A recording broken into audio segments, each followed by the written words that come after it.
If you're in your 20s, this video is for you because when you are young, it always feels like you aren't doing enough, aren't achieving enough. You have career uncertainties, social media comparison, social expectations, and need for belonging, information overload, relationship struggles, and the list goes on and on and on. And it all results in you feeling the FOMO. Like, oh my god, people have this figured out. They are like millionaires. They travel all over the world. They have the best relationship. They marry at 25 or whatever the ideal age is for marriage, right? And then you feel like, damn, I'm missing up on something. I gotta be doing this and I gotta be doing that, but I'm not doing those things because, and you shouldn't be, right? You shouldn't be doing the things that other people do. So, the thing why people feel FOMO effect is that they don't have their feet on the ground. And what I mean by that is they don't have a strong identity. They have to have a strong identity that this is what I value and this is what I want in my life. And other people having the different narrative doesn't change the fact that this is my value, right? And so once you get that straight, you clearly feel less of a FOMO. Now that we get that the FOMO is the fear of missing out, is evidently the biggest problem that our society will have and will be having because we just use more and more social media. We get detached from our lives while looking to other people's lives and seeing how amazing it is instead of living our own life. And that, as a result, influences our decision making as how we would want to live our life. The first, easiest method to implement in your life is the CBT, which means cognitive behavioral therapy. It sounds very complicated, like what is CBT and what is cognitive behavioral therapy? That doesn't make sense, right? In simple terms, it's a way to help your mind feel better by changing how you think and act.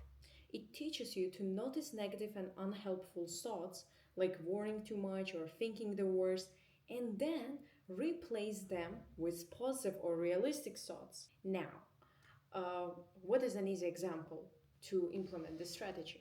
In case of FOMO, like, oh, I see this Instagram post of this girl, she's traveling, and what am I gonna do with it? Like, I also want to travel to Paris. These days, everyone travels to Paris, but I don't. Like, how do I not feel the FOMO? It's like the FOMO. Instead, what you can do is the following: stop whatever the hell you're doing. It's alright, this thought doesn't serve me. The fact that they're in Paris doesn't mean I have to be there. I've got my own mission and I've got my own plans and my own desires. Maybe I don't desire Paris. Maybe I desire, I don't know, Berlin, right? I don't have to follow the script of the other people's narratives. I can create my own narrative, which would be in this case Berlin. I want to go to Berlin.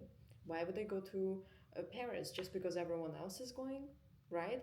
So then when you stop and you think like that, like, am I letting other people dictate what I want? No. So you stop caring about it. So, and you change narratives like that. Like, you frame thoughts in a way that help you and not destroy your life. Another example could be, oh, like, I'm so tired of this business doesn't work. Reframing, I'm making an impact, and if this is worthwhile, this is supposed to be hard. And because nobody can do this, is the reason why some people get successful and other people don't get successful because it's hard, it's difficult, and that's why I'm gonna stick through. And it's not like, oh my god, this is difficult, I don't like this dragon, I'm gonna just quit doing what I'm doing. Like, people don't do it for a reason, and that is the exact reason why you should be doing it. So reframing definitely does help you. On the one hand, it seems like, oh, like, why would it help me? Like, it just thoughts, it's just words. Words don't matter. But while you think consciously that it doesn't affect you, the thing that you're reframing, unconsciously your brain processes. They process it later. Your brain processing this thought later, and as a result it changes how you feel and it does reduce anxiety. This is backed by science. I'm gonna link down below all the scientific evidence that I found and I'm sharing today with you in simple terms so that you can easily implement it in your life and don't feel FOMO anymore. I'm telling you, this is the last video you're watching about FOMO. Like, if you actually, like, take your notebook and a pen, and I'm calling you out. Take a piece of paper and a pen and take notes what you are learning. Right? There are three simple things I will tell you today that will completely change the way you see FOMO or other people's lives. That will make your life so much easier, that you will start living instead of following other people's narratives. Now, moving on to the second thing that you can do to reduce the FOMO effect, the fear of missing out: mindfulness and meditation. So, the thing with meditation is that most people think, oh, it doesn't work, I just have to sit and do nothing, and like, how does that help? Sometimes I had those thoughts in the past, and I thought, like, why would I do it? I just sit there and, like, what? Like, what's this gonna happen? And the thing is that when you meditate, you stop hearing the noises of other people and you start hearing your own voice. Finally, your own inner voice that you always try to shut down with music, with other people's opinion, with your friends, with your family, social media. I don't even mention social media, but social media is a huge distraction in our lives that became kind of normal. Like YouTube, this and that. You hear all those opinions, all those people that you, at some point, stop hearing your own voice. And then you start to become the follower instead of the one who creates the path, right? And so then once you start meditating, you're like, oh wow, I have all those thoughts. Okay, then I actually don't want to have kids, or I actually don't want to make the center of my attention like the X factor. I don't know, whatever that thing is, it doesn't matter. Like, you might have a different opinion from other people, and that's all right. You do you. You do the way you feel is the best for you, because it's your life. Why is your life supposed to be dictated by the external factors, other people? Nobody knows how to live life correctly, or the ideal or perfect path in life. You create your own path, and it is all right if it's different from others, if it's unconventional path. Lastly, I want to mention the most obvious one, yet we don't change it, yet it remains a problem: limiting social media usage.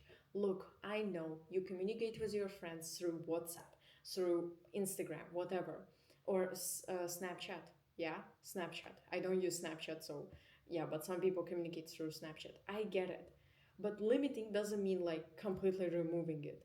Just there are some blocking apps, that help you. Okay, you don't scroll, so you use Instagram, but you don't scroll on Instagram. You can use it for chatting purposes, check other people's stories and their posts, right? But you just limit it in a certain way. It doesn't have to be big, like something big that you limited so much, right? So if you limit it and you spend no more than 30 minutes, I'm telling you, your life will be so much better.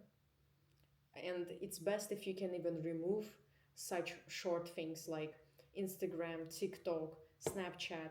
If you could remove those things, it would be ideal. Or download them once per week. Or in a way, find your own way to limit the usage of social media. But I'm telling you, if you don't, this will persistently come up. Like, yes, CBT method can be really helpful, even if you continue using the social media. But if you reduce it, I promise you, your life will be so much easier. Just like that, you move on forward stronger than when you just came to watch this video. Thank you very much, and I see you in the next video.